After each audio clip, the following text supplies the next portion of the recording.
This podcast was sponsored by and recorded at Crossings Pub and Eatery on Hyde Park.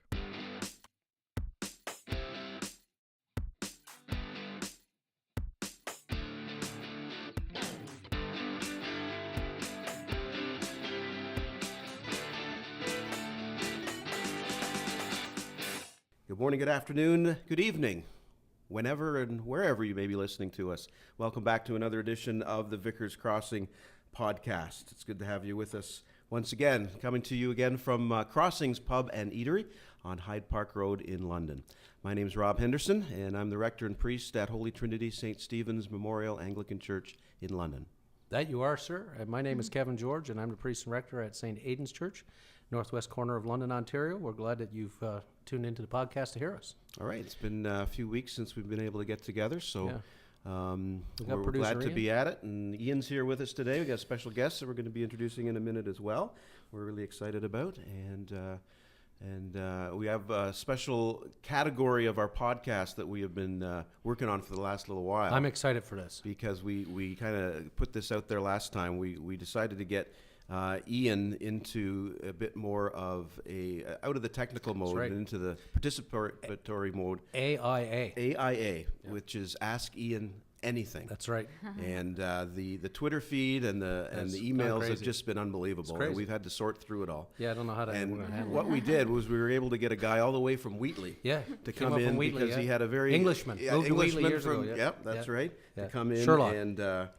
and check in. So we're going to get to that in just a moment as well. We will, yeah. So hang on. So Kevin, why don't you introduce our guest before we go any further? We are glad to have Najwa Zebian here with us, and welcome to you. Thank you for having me. A word about Najwa. She is a Lebanese-Canadian author. You, I'm sure, have heard of her. Speaker and educator. Her passion for language was evident from the time she was quite young, as she delved into Arabic poetry and novels. And you will find in her writing a lot of the themes about the search for a home, what she describes as a place where the soul and the heart feel at peace. It's central to her in her early years and certainly comes through in her writing. Arriving in Canada at the age of 16, she felt unstable and adrift in an unfamiliar place. Nevertheless, as we've come to know watching Najwa, she has completed her education, she's flourished and went on to become a teacher as well as a doctoral candidate in education leadership, and her first students, a group of young refugees, led her back to her original passion, which was writing. And from there she began to heal her 16-year-old self by writing to heal her students. Mm-hmm. So, since self-publishing her first collection of poetry in 2006, Najwa has become an inspiration to millions of people worldwide, and we're glad that she's one of our own here in London, Ontario, and we're proud to call her our own in this city, and we want to welcome you to our podcast. Thank you. Good to have you here. Yeah, that's great. We had the privilege of seeing Najwa in a very special production a few weeks ago. Yes, with London which was Symphonia. Wonderful, yeah, and a mix of your work and the music of the symphony as well. It was a wonderful night, and really enjoyed that. Thank you. I enjoyed the performance. Yeah. That had a great turnout too. The place was packed, and it was really nice to see so many people supporting. It was shocking for London. To be honest. No, that's great. We had a good night. Good time. Yeah. And we were always testing out a beverage here at Crossings. Before we get too serious here, we have to make sure. That's right. Yes. Right. Yeah. So I'm drinking 8-Track, which I believe is from the Sons of Kent. Okay, from the Chatham. people in Chatham. Yep. It's a very hoppy beer. That's right. If you like wheat, you will like this beer. Okay. Okay. Very good. Recommend it. I recommend you go to Crossings to get it. 2 locations in the city, here and in Lambeth as well. There you go. Very good. So, and what's going on with you at your place? Well, we're busy over at Holy Trinity St. Stephen's right now. Lots of things coming up. We're preparing for the season of Lent, a big season, of course, in the church with a lot of events and things going on. So, 40 days in the wilderness. 40 days in the wilderness, we shall be traveling toward Easter. Yeah, it's late this year, as everyone keeps saying. Usually we're getting ready for Easter. But it's not till a little close to the end of April, right? Yeah. So interesting to me actually with Najwa here, because some of your writing, I think, is reflective of the sort of things that a lot of people in the holy season of Lent for us, which is highly introspective. And so I think that over the last few years, we've often published within house sort of an opportunity for people to share things that are meaningful for them. And what's interesting to me is the places from which people come and they say, well, I've been reading this poetry and it really speaks to my heart. Yeah. Right? So very good. Pretty cool. Very good. Very heartwarming. So that going on. I'm getting ready to go to Detroit Yes. on Tuesday of Yes, next we week. got a rocking good time coming. I've got a couple of Motor City, baby. Here we people come. to bring along to see and cheer for my Detroit Red Wings. Yes. Well, we'll be cheering for the Montreal Canadiens, sir. Will you? Yes. Will you now? Yes. Tuesday evening, it's going down. It's going down. This is it. This is it. So yeah, we're looking forward to that. That'll be a lot of fun. Yeah. too. Yeah. Yeah. Good. So what about Ian, producer Ian? What do you got going on? Just going, Yeah. keeping to the schedule, Keeping it real, full shizzle. Absolutely. Yeah. Whatever that means. Well, last time we were here doing this, Right. You were mentioning that there was a letter on your bed that Right. may had a big influence on Our your listeners future. have been riveted now for right. 2 weeks. We have to Course, wait yeah. for 2 weeks to find out what this was. So can you Suspense. fill us in? Who was she? So this letter. So this is kind of a letdown. I already knew about. I got into my plan B. So my plan B was pre-media at Fanshawe. And the letter was just a letter saying the same thing that I got in an email. So Okay. wasn't as exciting as I wanted it to be, Yeah, but still hope, Good. Well, I wonder if we can go into that big mailbag.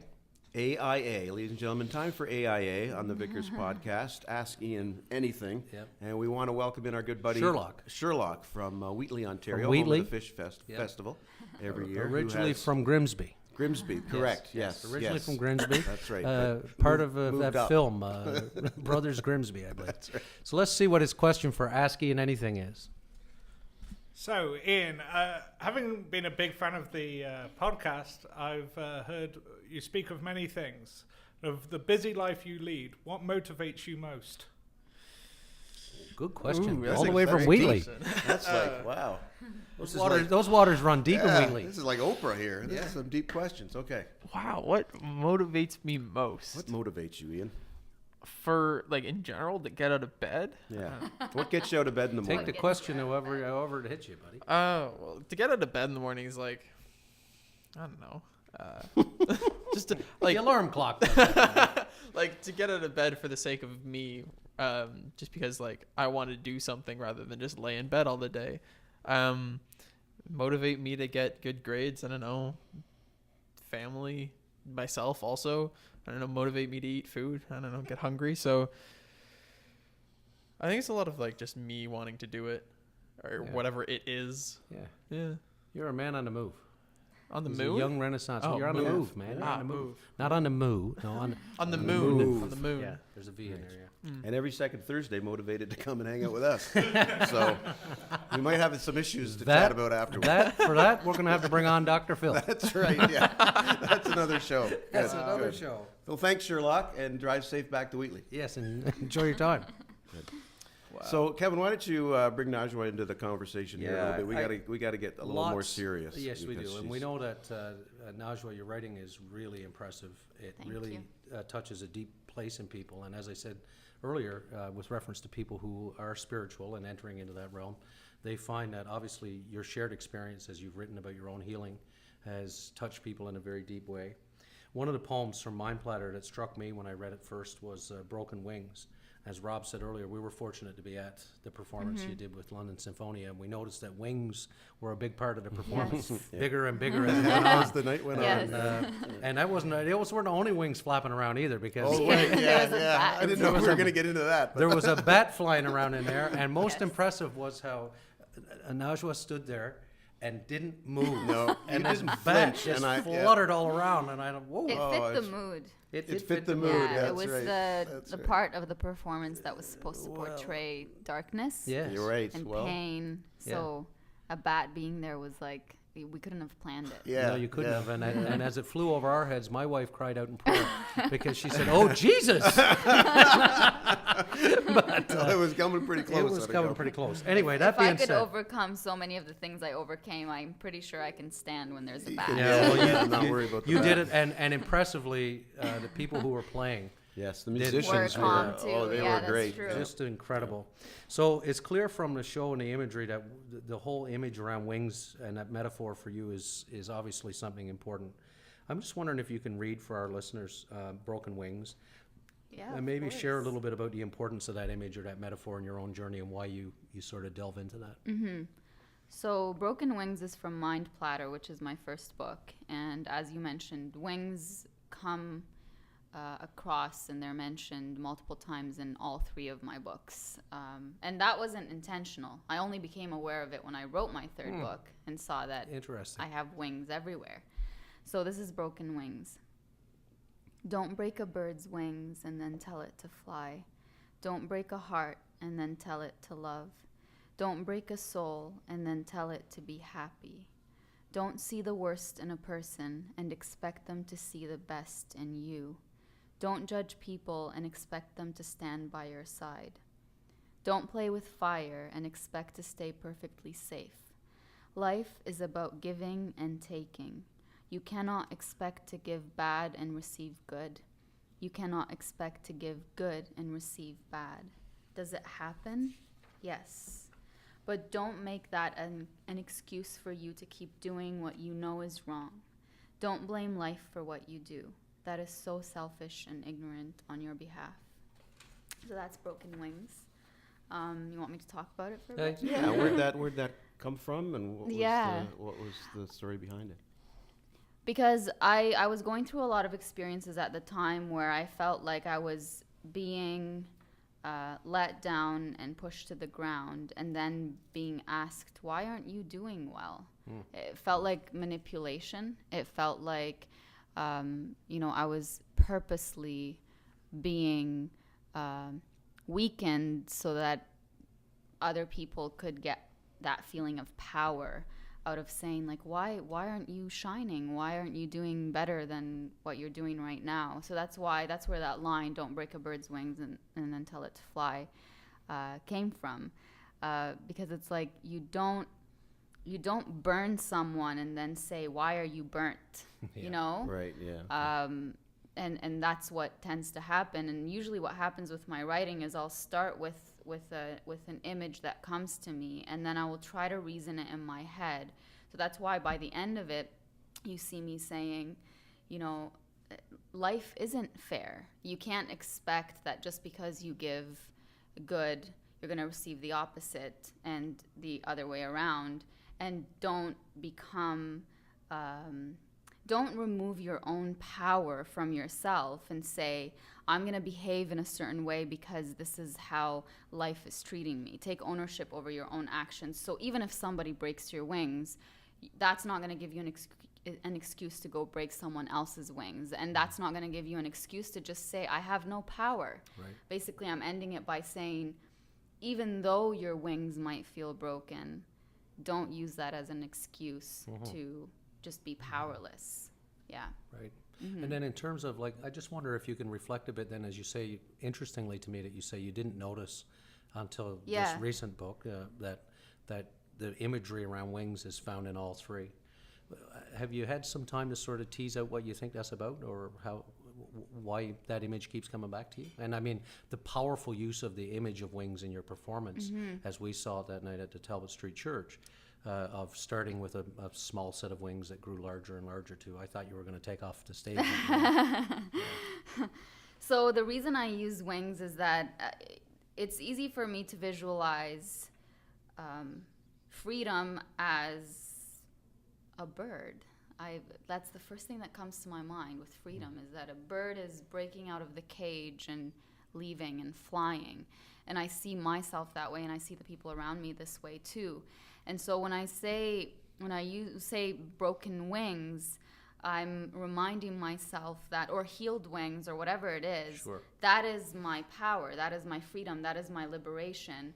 And if I were to use that power and that liberation and freedom, then I am fully utilizing this body and this soul that I've been given. Because, we all have seen a bird fly. We all experience what it's like to see that magic, really, because only birds can fly. And just to get peace from watching that. And that's how we are as well. And so there's so many metaphors that you could use with it. Like in The Nectar of Pain, which is my second book, I say, you are a bird, but unless you use your wings, you are not free. Unless you fly, you are not free. Right. So unless you use what you've been given, you are not free. Right. And there's a lot of people out there who are not free. They have a false sense of what freedom really is. Right.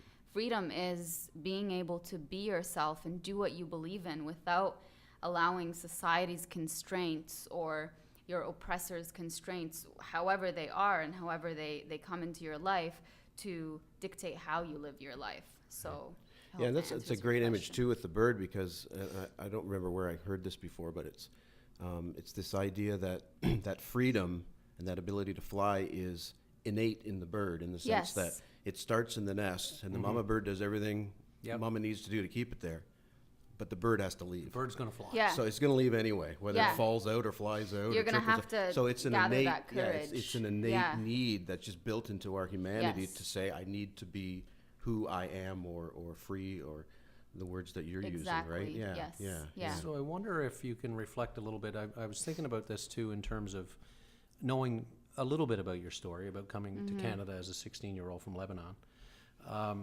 And I wonder if you can reflect on it a little bit, because just out of an experience we had last week, we helped resettle 2 Syrian refugee families to London Nice. 3 years ago, and one of them, the Yazbek family, a little girl, her name is Lou Jane. And honestly, when I see the pictures you post of yourself as a little girl, I see Lou Jane. It's incredible to me. I just look and I see this beautiful little Arabic girl, and she came here as a 4-year-old who didn't speak any English at all. And she arrived, and she was so withdrawn and afraid and crying at night because, of course, she missed her grandparents and, Yeah. and everything that went along with that. And last week we had the Minister of Immigration and Refugee Settlement at St. Aidan's Church, Ahmed Hassan, and the Yazbek family came out, and it was really a touching image to see this now 7-year-old girl Yes. take a bouquet of flowers and walk up to this tall man Yeah. and give to him, who came as a 16-year-old himself from Somalia and is now the Minister of Immigration in the whole Wow. country, right? Yeah. So there was something very powerful for me as a Canadian. I get chills thinking about it, about that image. And then the next day, Ala Mokaid, who is the other family we resettled, she came and spoke to our seniors. And I have a picture of her standing at the front of the room, which I posted on social media, and she's standing there with a big smile and so confident, talking about her life here. And I thought of this poem about, flying. And Yes.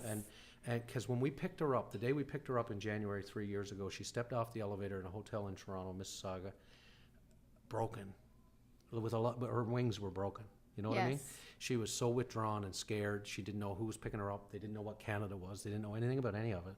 And they had to trust these strangers. I was holding a sign with Arabic on it, and I didn't have the sense to know I was holding it upside down. It said, "Welcome to Canada." And, That's funny. and so, but they came, and we fell in love with each other. Yeah. And we made relationships. And just watching those 2 people on Tuesday and Wednesday last week, and reading your poetry, I just thought it's like I've seen these people go from the injured bird to Yes. to flying, Yeah. And I just wonder, with your own experience of being someone who's come to Canada as a young person, really 16, older than 4-year-old Lou Jane, but nonetheless still having to fight the same issues. Yes. So I came here because I wanted to see my family over the summer. They were already all here. I was living with my sister at the time in Lebanon. And as soon as I came, the war broke out in Lebanon. So there was no going back for me. Right. So it felt like I was forced to stay in a place that I didn't want to stay in. And that in itself made me feel like I've been betrayed. Right.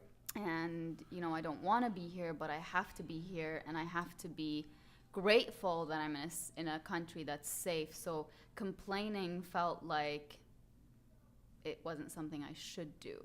So Right. I just kind of closed myself off from everyone around me, from feeling, from writing. I started writing when I was 13, but when I came here, I literally ripped up my journal. I remember that Really? day. Yes. Yeah. I said I just I'm in survival mode right now. And as a 16-year-old, you don't know that you're saying that to yourself. Yeah. You Right. just say, it's easier for me not to feel. I'm just going to go to school, do what I have to do, and that's it.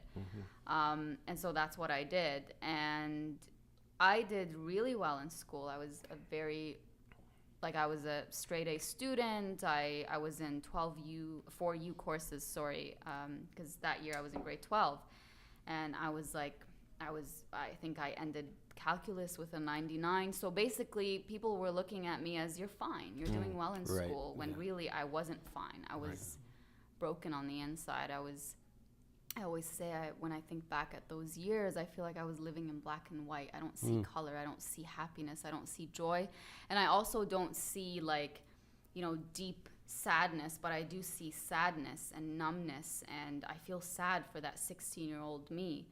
And I only started healing when I started helping students who looked like me at 23 years of age. Yes. That's when I started healing. Right. And that's when I started writing Mind Platter.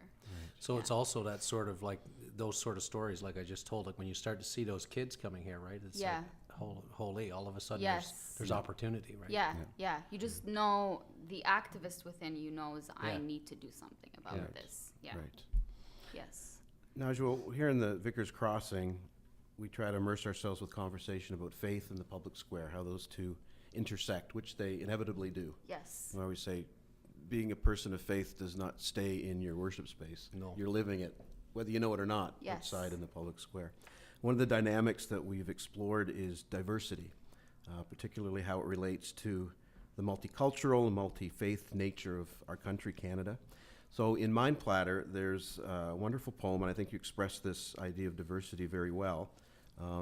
Would you read it for us and just maybe perhaps share your thoughts about diversity, what you've experienced yourself Yeah. as a religious minority here in Absolutely. Canada, Yes. please? Yeah. So this one is called Philosophy of Life. And I remember I wrote this because I was teaching at an Islamic school at the time. And I overheard someone tell a student that just because you're Muslim, you're better than everyone else who doesn't have the same faith. Okay. And I had a problem with that. So I just sat and wrote at the end of the day. So this is what I wrote. I'm not better than you because of my religion, color, culture, education, status, wealth, etc. I am not, and neither are you. I must accept, and so should you, that there are differences between us that we were born into. Why do we focus on these differences?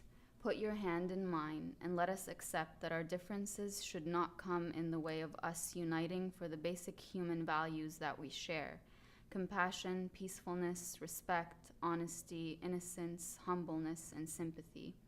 Does a baby born here smile differently from a baby born anywhere in the world? Do they cry any differently? We may not speak the same language, and we may not live the same lifestyle. But a smile I put on my face when I see you puts a smile on your face before you can even think of it. Now that is powerful. I hope that every sense of arrogance or greed in my heart is deviated to a sense of humility, so the wall of ignorance to the real issues in the world can be shattered by the common rights that I share with all of my brothers and sisters in humanity. That's it. Wonderful.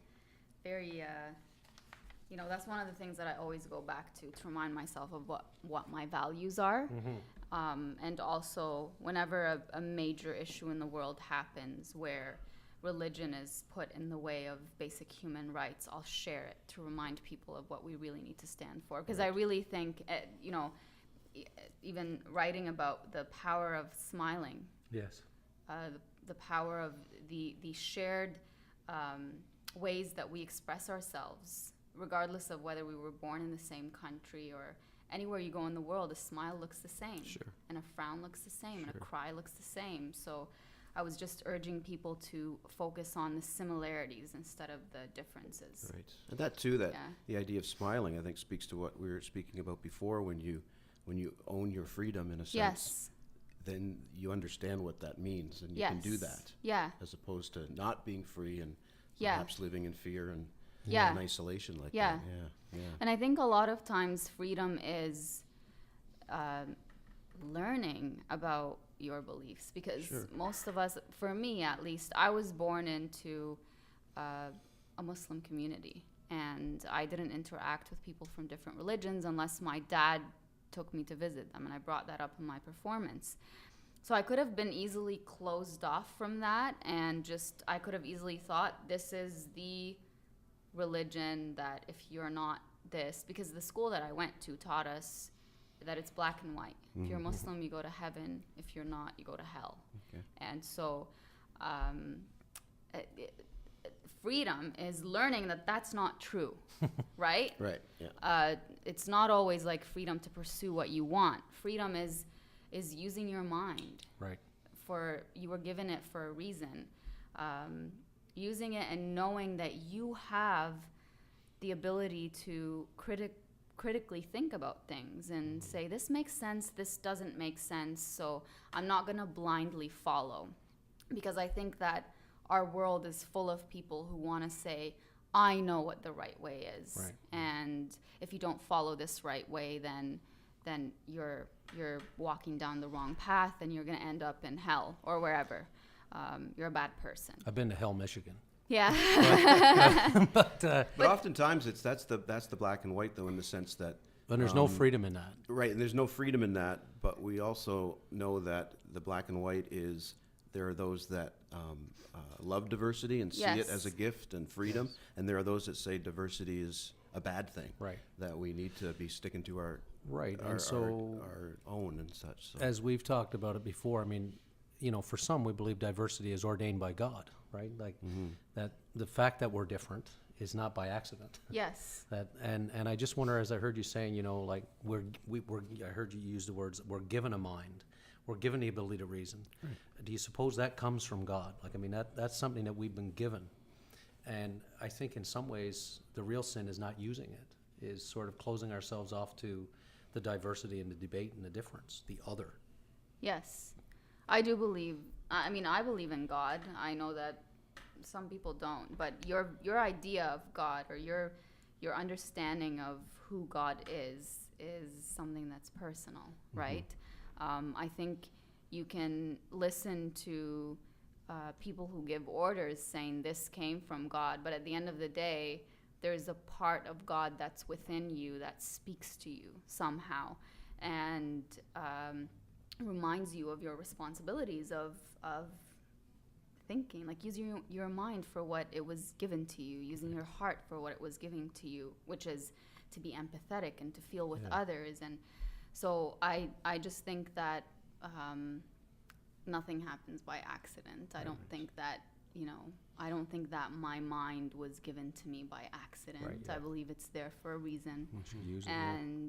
And for me to be ethical, for me to live my life mindfully, to make choices, to learn from my mistakes. And one thing I wanted to say before you asked me this question is that I do believe that worship becomes more fear-based if you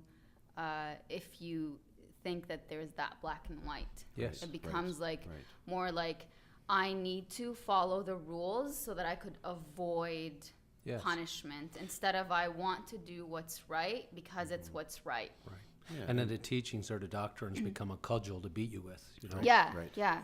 And so I just think too, like on the flip side of you, I think it's interesting that I didn't know that part of this particular piece, that what took you to it was hearing someone in the Muslim community saying, we've got the right way. Yeah, And and I've heard that everywhere, right? Like I've heard it. You've heard it from Christians, Yes, I'm sure. Yeah, for well, of sure. course. And so yes. that was, I guess, where I was going was, and I mean, a double-barreled question, I guess. One of them is, as a religious minority and a visible religious minority, because up until recently you wore a hijab, Yes. right? Yeah. So you were identifiable as a religious minority in this country. I wonder how you've experienced that end of it. If you've also, because I'll tell you, we got lots of shining examples in the Christian church of people who condemn those who are not like us. Shining being sarcastic. Yeah. And so I wonder about if you've had any of that negative experience. And then the other part of the question is about that decision to sort of take off the hijab and what that's meant for you in your own faith community. So I did experience a lot of discrimination while I was wearing it, for sure. I do remember that when I came here, I was already wearing it. I actually started wearing it in grade 7 because I was attending an Islamic school, and it was part of the daily uniform. And everyone around me wore it, so it was a normal thing to do. So when I came here, I really wasn't aware that I looked different, Right. because I wasn't aware of it back home. Yeah. And I only started becoming aware when people would give me comments. And one experience that I will never forget is one time during my second year of university, I was on the bus, and this older man who was like all covered in tattoos, and I'm not saying that as anything negative, but just I remember what he looked like. And he kept staring at me the whole way to university. And then as soon as it came time for him to get off, he looked at me and he said, "You know, you're in Canada, you don't have to dress like that." And I started crying immediately. And the woman in front of me turned around and said, "I'm so sorry, you shouldn't have said that. You're welcome here, you can dress however you want." But that was like the first experience that really affected me. Right. Before I would get stares, I would get questions, but this was the first time that someone said, like, "You're here, you don't have to dress like that." And that really hurt me. And then many instances happened after that, but it helped me develop thick skin. Because I wasn't willing, like that moment put me at a crossroads of saying, do I take this off and avoid these kinds of comments? Or do I choose to be strong and say, you don't get to dictate how I dress. I'm going to do it because I wasn't ready to be robbed of that. I had been wearing it from a very young age. It was part of my identity. So I wasn't ready to feel like I'm being stripped away of something. And so I chose strength. And since that day, I started waking up every morning and being aware, putting this on is making me different, and people are perceiving me differently. And so over time, it gave me a lot of strength. And then the decision to take it off came from me reflecting on every decision I've ever made in my life. Speaking of the analogy of a bird, of a free bird, and to ask myself, you know, at the time that I made this decision, was it freedom driven? Did this give me freedom? Or when I chose it, did I really choose it? Was I empowered enough to choose it or not? And I asked myself, if I were to make this decision right now, would I make it? And I said no, I wouldn't make it. And so I just knew this isn't me, so I have to take it off. What sort of blowback did you get? Any? From your own community, I mean. I still get it till now. Yeah. I think social media, I lost like 30,000 followers, which was fine with me. It really didn't affect me. It's not something I work for. I got a lot of messages from people in the community saying, you know, you used to be a positive female role model and you're not anymore. You're just on the path towards hell and the devil is speaking to you and things like that. It was terrible. It was terrible. I still get comments like that to this day, but at first it was really bad. There was a lot of shaming involved. And I think what helped me deal with it was a lot of these same people, because I had shared my story about a year before taking off my hijab. And a lot of those same people who reached out when I took it off didn't reach out when the story broke out. So my response in my head was like, where were you when I was literally on the verge of disappearing? Where were you? Where were you when my face was plastered in the media and I just needed someone to say, I support you? Why weren't you there then? Why is this concerning to you? This is a choice that I have to make regarding my own body. But what happened to me was something that you know is affecting so many women all over the world, but you didn't say anything about it. So why are you speaking now? So that really helped me get through the backlash, specifically in the community. Online, it was just... Well, online is online. You can't control it. Like some people will say, before I took it off, I would have people say, here you are speaking about freedom when you're wearing that on your head. Like, I still, Yeah, you you can't just, win. you can't please No, people. you can't. And that's, You can't a lot of please that's people. out of complete ignorance. Yeah. And not, Yeah. having a clue You what just that's all can't about. please Yeah. everybody. Yeah. Yeah. No. There's a story that came out this past week, right, out east. We were going to mention about the family. Yeah, the Um, Syrian family. Syrian I don't family know if and- you saw the news, but speaking of resettling and coming to a different place, I mean, it was In Halifax. in right? Halifax, a family with 7 children, a fire, and all 7 children died. Oh, no. And No, I didn't this was hear just a about it. couple of evenings ago. And the father is badly burned and in hospital, and the mother is the only one unscathed by the fire, but his life has been tipped upside down. And I haven't been able to course. sort of, when I watch the news, I think of the Mokaids and the Yazbeks I spoke of. Yeah. I think of the Najwas. I think of people who've come to this country through whatever circumstances to be safe and to be free. And, as you said, you had no choice, but you knew you couldn't go back to a war, right? This was your place of safety. And I think there's something powerful in a lot of your writing probably that would speak to a family who's going through that. I don't know if there's anything that comes to mind to you directly, but I just think that I wondered if, and that you had not heard the news, but it's just that to me it's particularly sad. They're just celebrating the 3rd anniversary of their arrival, and And this she's so happens. shattered and outright. So Of she's very course. broken. Speaking of that being Yeah. broken, right? I think that there's really, there are no words to say in a situation like this. The only thing you can do is grieve however you grieve. A lot of times we take it so hard on ourselves because we don't want to accept the reality of what happened, and we live in denial for so long, and we keep going back and forth and back and forth, and we get stuck in that cycle of, I don't want to accept what happened, or what happened to me is not fair, when really it could be not fair.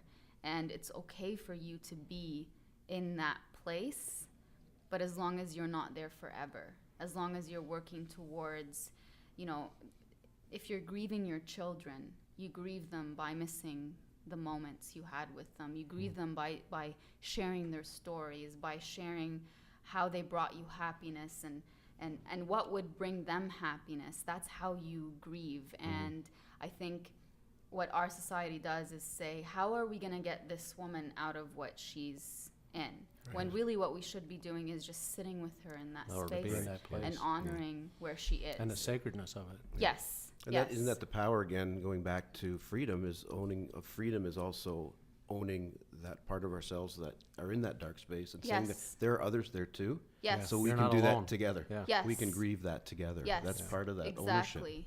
And I, going back to my story when I shared it, I had a lot of people who said, well, why did you have to do it publicly?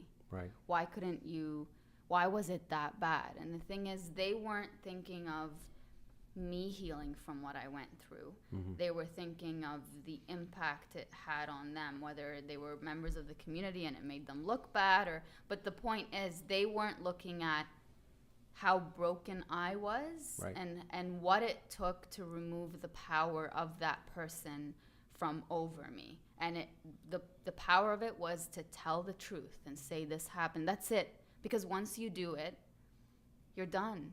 Yes. That person can't silence you anymore. Right. And people don't know what we go through to overcome what we're going through. They don't know it. They don't know that we don't sleep at night. They don't know that we have to take pills to deal with certain things. They don't know that we often feel triggered because of certain memories or whatever. So going back to the story of the Syrian family, it's not our job to say this is how you should feel or this is where you should be. It's our job to say, this is where you are, this is how you are. I'm going to respect and honor you as you are, and I'm going to try to walk your journey with you. Right. But I'm not going to pull you into a place where you're not there yet, because Right. because sometimes we do feel like we helped lift somebody up, and then as soon as we leave, they go back to that place. Right. And they just don't want to talk to us about it anymore because we made them feel like they're less by talking about it. Yeah. Yeah, there's an old parable, I'm sure you're familiar with it, about a man in a pit in the forest, and someone walks by and there's a ladder and a rope, and they say, what do you do? And most people say, well, you put the ladder in and so he can crawl out, or you throw the rope in so he can crawl out. But the real story of the parable is there's two options for you to go down there and sit in the pit with them. Yes. That's right. Right? Yes. And so, yeah, when I hear you talk about that, I think about that and how important that is.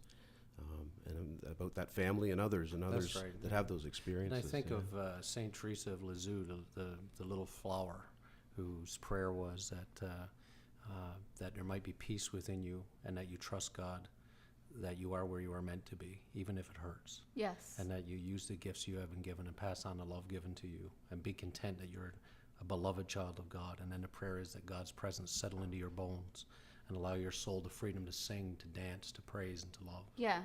And that's really important when people are hurting. And what it was heartening to see that the Halifax community kept vigil last night. I think hundreds of people came out. Yeah. And so I think that that woman and her now very ill husband are going to see that the community and the Canadians are coming alongside. As we say in Newfoundland, come alongside. Yeah, The image we of are boats, here you know, for we're what right you here. Yeah, need. then you belong. Yes. You're one of us, and we're Yeah. going to grieve with Yeah, you. exactly. Yeah, so important. And I really believe that prayer is, I mean, God doesn't need our prayer. That's how I see it. I think it's something that's for us that we need to humble ourselves and to say, there's a power bigger than me that's trying to teach me something. And so when we pray, we humble ourselves. We become mindful of how we feel and how we want to feel, and what are certain things that we need to change about the way we perceive things. I Right. really believe that it's something that's meant for us to cleanse us Yes. from what we're going through. Yes. About a year ago or so, Najwa, you came out on social media, spoke about your own Me Too experience. So I just wanted to ask you a bit about that. It was obviously a bold, brave thing to do, and it Thank came you. at some cost, obviously, as well. And you've mentioned some of Lots that of already, costs. yeah, in your story. Yeah. But your story got picked up. It was retweeted and featured in prominent places. And I understand, again, you were threatened openly after that. Maybe you could share with our listeners a little bit about that journey and perhaps what advice or encouragement you'd offer to women listening who have not yet been heard. Yes. So the Me Too tweet that got picked up by the New York Times and all these news outlets was actually, it had no mention whatsoever of the person. It just said Me Too, and I was blamed for it. I was told not to talk about it. I was told that it wasn't that bad, and I was told to get over it. And I think the reason that it was picked up was that it was such a universal thing, that you go through an experience and you are made to believe that it wasn't as bad as you experienced it. You're made to believe that your best option is to be quiet, otherwise you're going to suffer the consequences. You're meant to believe that it's all in your head. And the faster you get over it, the safer you are. And so when I saw the kind of reaction I got from people, that's when I was like, wow, I am not alone. And I actually have a platform where I could empower more women and men, it's not just women, to share their truth and share their story and not be bound by what they went through. And at that time, I had reported privately this person to my workplace. I had reported him to multiple bodies of power that could have done something about this in a confidential way. But unfortunately, nobody heard me. And that's basically what I was told, is to just be quiet. If, no one said, if you want to keep your job, be quiet. But that was the message. The inference was there. Yeah. And that this person is protected no matter what. And we are protecting you by not breaching confidentiality, when really they weren't protecting me. They were using confidentiality to silence me. And so when I discovered the amount of people all around the world who've experienced something similar, I just decided that I can't keep this story inside of me because it's eating me up alive. I'm waking up in the morning thinking, this person caused me so much pain to the point where I was going to quit my job, and that was the only job I had. At the time, I had just self-published Platter, and it was doing well, but my career was in education. I felt like my career was ruined. I was being robbed of certain teaching positions, and I kept thinking to myself, this man has so much power. I wonder what he's saying about me in front of others. And I could sense that there were others in positions of power who were treating me like something's wrong with me. And I was being painted in a way that really wasn't me. So me sharing the story without naming him, so that would have been my second try, was me saying, this is how I paint myself. This is the story. This is what actually happened. And I admitted all of the mistakes that I made in it too. And so after I did that, people recognized who I was talking about. And more women came to me and said, he did this to me this many years ago. Or he did this to a friend of mine. Or I had a woman call me and she was terrified. And she said, I don't know how to share my story, but she was crying on the phone saying, thank you for sharing your story, because I thought I was the only one he did this to. And so when I, again, recognized how many women he's done this to, and the reason that he was protected was confidentiality and was that fear of not being safe anymore in your job or within your family or within your community, I thought to myself, I can't stay quiet about it. Right. So I just named him. And I knew fully well I could lose my job. I could lose my position in the community. I could, my family's probably not going to be happy with it. But this is me saying, I have this power, I have this story, and it needs to leave me. It can't define me for the rest of my life. And so when I shared his name, it wasn't like, this guy should be fired. It was just, this is what happened. I do believe there should be accountability, but my job is to just say this is what happened, because I've already tried to get to get what I deserved, which was just to be heard. I didn't want money. I didn't want a promotion. I just wanted someone to say, I believe you.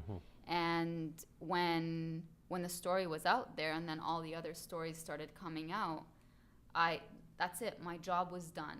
I didn't ask for anything. I didn't even ask for an apology from anybody who along the way said, I don't believe you, or it wasn't that bad. I felt free the moment that I let it go. And there's a short poem in the Nectar of Pain that says, these mountains that you are carrying, you were only supposed to climb.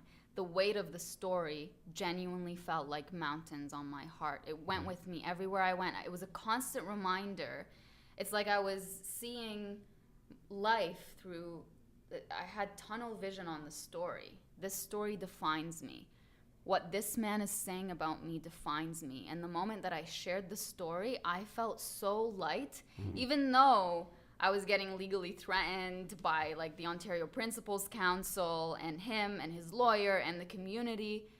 I felt so liberated, so light, you know, and I started since that day seeing color coming back to my life and to my face and to, all of the relationships that I had in my life. And when you were saying that, it cost me a lot, it really did, not just money-wise, but a lot of relationships in my life ended, and it hurt at the time, but I'm so grateful for that now, because it was like a cleanse. Right. Did that make room for more Absolutely. in that sense Yes. of cost? Yes, it made room for so much more, because I think that, what keeps us in life, living a safe life, is trying so hard to belong in other people's lives, and trying not to anger those people to a point where they say, you don't belong in my life anymore. We just want to belong. Right. And so when those people walk away, that brings you back to yourself to say, but did I really want to belong in that person's life? Yeah. Probably not. But because they were there for so long, you just can't see them being replaced. Right. But this room is opened within you, even to learn about yourself and to love yourself, and to say, the next time I allow someone into my life, these are my healthy boundaries. These are my minimum expectations. And it just allows room for more authentic relationships. And I'm really grateful for it, even though, it continues many times to cause me grief. You But mentioned your family. They stuck with you? yes. Yeah, good. Obviously, they had a hard time. I'm very open about that. The culture that I come from is very sheltered, and especially when it comes to women, there's, if there's anything that you do that is considered,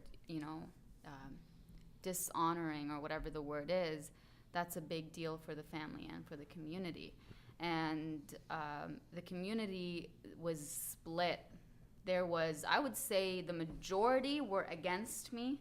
There was a little minority who shined through and said, we believe you. And there was not, it wasn't only women, it was also men who said, and there was a lot of women who said really nasty things up to this day. So that alone obviously affected my family. And my family wasn't hurt because of what happened. They were hurt because of, they just didn't want me to go through it. Right. Like there were many nights where my mom would sleep next to me and hold my hand so that I could know that that I have a pulse, that I'm alive right now. That's a mother's love. Yeah. It was really bad at the time because I was constantly bombarded with messages and phone calls and people saying ridiculous things and writing such horrible things about me on social media, pretending to know me, saying, I know Najwa, she's only seeking attention. And then I was painted as a girl who was obsessed and who was scorned and couldn't get over, her love, which wasn't true. And I was just curled up in a ball, and I felt like this was too much for me to handle. Yeah. And, as upset as my family was that I was going through this, they knew that they had to step up and say, it's okay, we're here. Yeah. We're going to deal with this with you. And I'm really grateful for that. Good.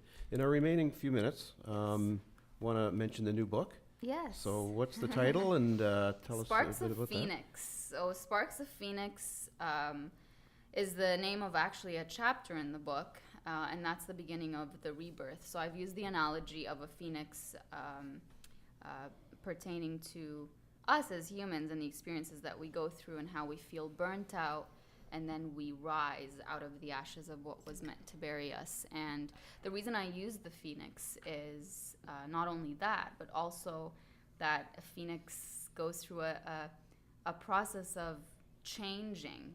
Because I think when we go through any experience, whether it causes us trauma or any kind of pain, our biggest grief is that we want to go back to the person we were before, and we want to have the same things in our life that we had before.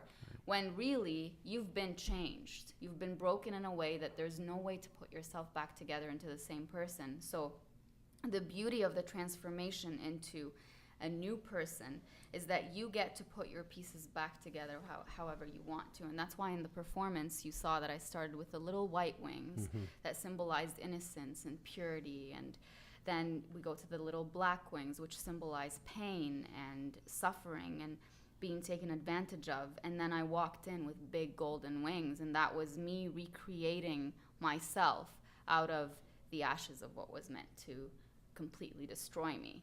And so that's where Sparks of Phoenix comes from. Very good. Yeah. Do you have a favorite in there to read for us? There's a lot in here that I love. Not to put you on the spot. No. Find one thing in your book to read. Yeah, you pick. You pick.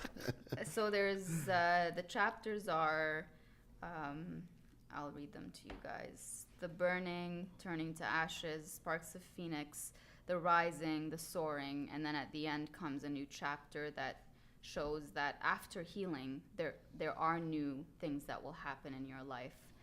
I'm going to find one that... So this one is on page 83, and it's from Turning to Ashes.